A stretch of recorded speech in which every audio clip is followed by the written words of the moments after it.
John, wait till you hear this story. A World War II veteran is among the 1,000 Americans to die of coronavirus. 93-year-old George Possas grew up the son of Greek immigrants during the Great Depression in Queens, New York. He was so eager to serve his country, he enlisted early. He is survived by 4 children, 9 grandchildren, 1 great-grandchild, as we understand it. Some members of his family are also sick and quarantined with the virus. His daughter, Denise Bokikio, along with her husband, Rob, join us now. Denise, thank you guys both for being here. Your dad, just to add a little bit more description, he enlisted in the Army when he was 17 because he was so eager to serve. I understand he was married to your mom for 64 years. He sounds like a heck of a guy. And we're really sorry for your loss. What do you want to tell us about him? Well, first of all, thank you for having us on here. We really miss him badly. In fact, it doesn't even seem real yet because we never got to say goodbye to him. But what I'd like to say about him mostly is that he was a family man. He loved his family, loved his kids, his grandkids, his nieces, nephews. He loved his church and he loved his work. So he had a love for life. He was a picture of the American dream. He started out poor. He fought for his country. He started a business. He did well, and he lived a full life. So that's really We hear you, and we actually have a moment of your dad. He recently received an award for his service in World War II. So let's just play a little bit of that moment. Okay. I had a responsibility to be there. I did what I had to, and I was glad to be home.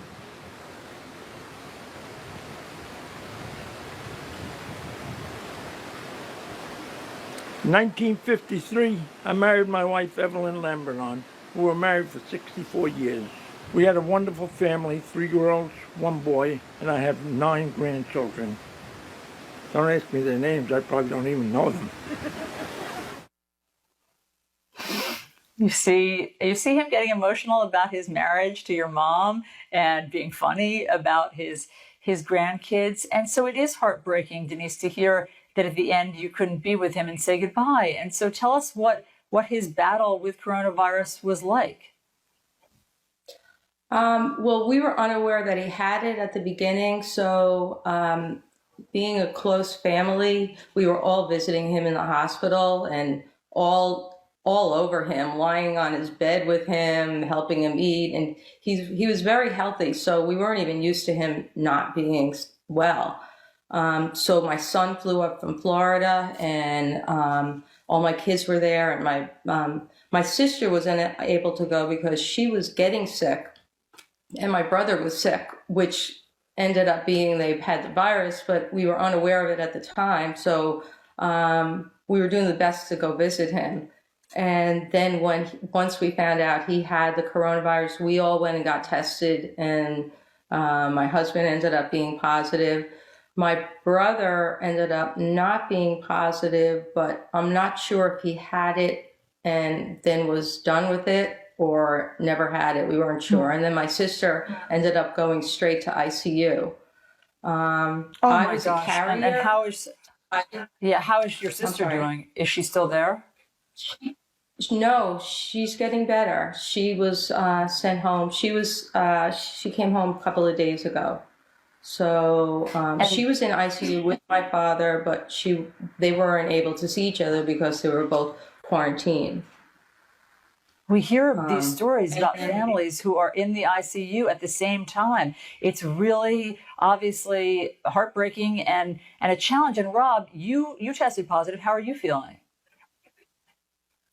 I'm actually starting to feel better. It's been 2 solid weeks. I think it's kind of from me personally, it's a cycle. I was feeling very bad and, sore throat, headache, coughing, and I kind of had a little reprieve for a few days and I thought I was over it, and then developed a fever again. And I think finally yesterday I'm starting to feel like I'm done. But I think it's it's a bit of a cycle and a little bit different for each individual, I think. And so, Denise, how many of your family members are still battling it? Well, I still am. I'm getting really bad headaches. Rob's almost on the end. My son now, he has it.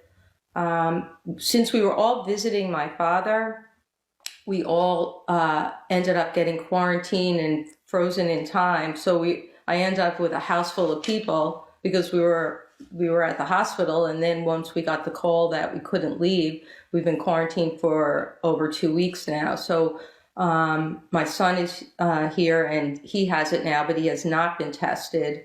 My daughter is here. She had mild symptoms. My son's 30 and my daughter's 27 or 28, and she's had mild symptoms. Her boyfriend is here. He's barely had anything. And my niece is here. My sister, who was in the hospital, I've been watching her daughter, and she's had no symptoms. So we are a house full of people with all varied degrees of the coronavirus, from barely anything to being pretty sick.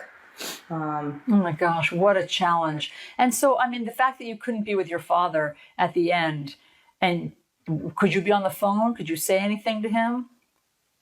No, we never.